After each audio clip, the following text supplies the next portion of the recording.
ધીરે ધીરે પ્રભુ મોટા થઈ રહ્યા છે.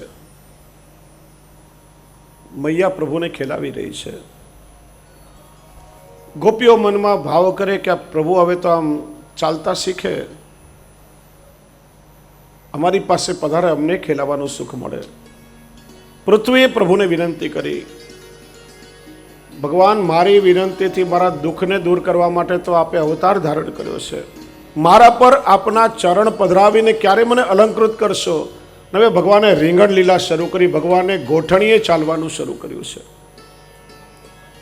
શ્રી મહાપ્રભુજી સમજાવે છે, વિરાટ પુરુષના ગોઠણમાં સૂત લોક છે, અને ભગવાન જ્યારે ગોઠણીએ ચાલે ત્યારે સૂત લોકના જે જીવો છે એની આસુરી વૃત્તિનું દમન થાય છે. મૈયાએ સુંદર ઘૂઘરીઓ વાળા નુપુર પ્રભુના ચરણમાં ધરાવ્યા છે. એમ મધુર ઘૂઘરીના રણકારથી ગોઠણીએ ચાલીને ક્યારેક નંદ બાબાના ખોળામાં પધારે, ક્યારેક મૈયાના ખોળામાં, અને બાલ લીલાના દર્શન કરી બધાને ખૂબ વાત્સલ્ય ભાવ પ્રગટ થાય. ધીરે ધીરે ભગવાન દોડવા લાગ્યા. ક્યારેક કોઈ ગોપીના ઘરે પધારે, ક્યારેક કોઈ ગોપીના ઘરે. બપોરે નાના બાળકો ઘરમાં સૂઈ રહ્યા હોય તો ઊંઘતા બાળકોને જગાડી જાય, રડાવે. કસમય વાછરડા છોડી મૂકે. અનેક બાલ લીલા કરી પ્રભુ બધાને આનંદ આપી રહ્યા છે. અને ગોપીઓ ક્યારેક ક્યારેક યશોદાજીને ફરિયાદ પણ કરે છે, મૈયા તારો લાલો બહુ નટખટ છે, દૂધ દહીંના માઠ ઢોળી નાખે, અમારા બાળકોને રડાવી જાય, કંઈક તો એને સમજાવો. મૈયા ગોપીઓની વાત સાંભળતી નથી. શ્રી મહાપ્રભુજી સુબોધિનીજીમાં આજ્ઞા કરે, સ્વરૂપે કેવલ સ્નેહ ભાવ તસ્માત ન કોપી દોષ ગૃહણાતિ, યત્ર સ્નેહ તત્ર ન કોપી દોષ. જ્યાં સ્નેહ ભાવ હોય ત્યાં ક્યારે દોષ બુદ્ધિ ના આવે. ગોપીઓના ઉપાલંબ આપવા છતાં યશોદાજીને પ્રભુ પર ક્યારે ક્રોધ નથી આવ્યો. પ્રેમ હોય, પ્રેમની પહેલી શરત એ જ કે એમાં ક્યારે દોષ દ્રષ્ટિ ના આવે. એના દોષોમાં પણ આપણને ગુણોના દર્શન થાય. વાત્સલ્ય ભાવ છે, માનો પણ પ્રેમ છે. ગોપીઓ વારંવાર ફરિયાદ કરે, મૈયાને ક્રોધ નથી આવતો. અને એક બહુ વઢકના સ્વભાવવાળી ગોપી કનૈયાને કે, લાલા બીજી બધી ગોપીઓને ઘરે જઈને સતાવજે, ખબરદાર જો મારા ઘરે આવ્યો છે તો મારા ઘરે તો તને આવવા જ નહીં દઉં.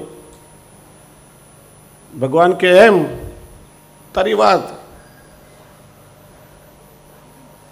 બીજે દિવસે ગોપી ઘરમાં સંતાઈને બેઠી, ઠાકોરજીના ઘરે અચાનક પધાર્યા.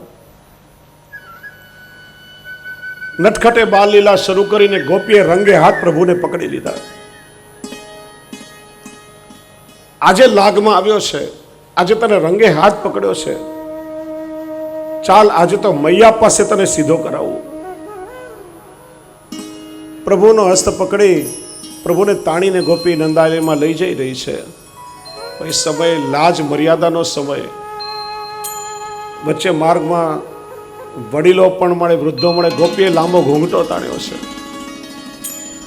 રસ્તામાં એ ગોપીનો એનો પોતાનો જ દીકરો રમી રહ્યો હતો, અને ભગવાને શું લીલા કરી, ગોપીને એવી વાતોએ વળગાડી અને ચૂપચાપ પોતાનો હાથ છોડાવી એના દીકરાનો હાથ પકડાવી દીધો. ટૂંકે રસ્તે દોડીને નંદાલયમાં ભગવાન આવી ગયા. મૈયાને વાલ કરવા લાગ્યા. ગોપી આવી, જો મૈયા વારંવાર અમે ફરિયાદ કરતા હતા, તમે સાંભળતા નહીં હતા. આજે તારા કનૈયાને અમે રંગે હાથ પકડીને લાવ્યા છીએ. બહુ નટખટ, બહુ તોફાન કરે. મૈયા કે, ક્યાં છે મારો કનૈયો? આ કોણ છે? જો તો ખરા કોણ છે? જોયો તો ને પોતાનો જ દીકરો. પ્રભુ તો સામે બેસીને મરક મરક હસી રહ્યા છે. વાંધો નહીં, આજે મારી ફરિયાદ કરવા આવી, તારા દીકરાનો હાથ પકડાવે, બીજી વાર ફરિયાદ કરવા આવી, તારા ધણીનો હાથ પકડાવી દઈશ. પ્રભુ કે, મારી ફરિયાદ કરી છે, હવે કાલે તારી વાત. બીજે દિવસે બપોરે ગોપ અને ગોપી ઘરમાં વિશ્રામ કરી રહ્યા હતા. ચૂપચાપ પ્રભુ બારીમાંથી એના ઘરે પધાર્યા.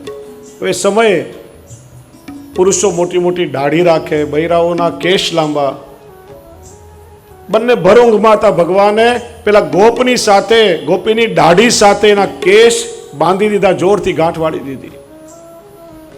પાછા એને ચીડાવવા માટે આમ બહાર નીકળતા ભડાક કરતો દરવાજો બંધ કરતા ગયા, અને પેલા બંને ઊંઘમાંથી સપાળા જાગી ગયા. પેલાની દાઢી અને પેલીના કેસ જોરથી સામે ખેંચાતા નહીં થાય. ગાંઠ છોડવાની બહુ કોશિશ કરે, ભગવાનની વાળેલી ગાંઠ કોણ છોડી શકે? પછી પેલા એ દાઢી કપાવી અને પેલી ગોપીના કેસ કાતરથી કાપે. ત્યારથી ફેશન આવી ગઈ, પુરુષો દાઢી વગરના અને બૈરાઓના વાળ ટૂંકા થઈ ગયા.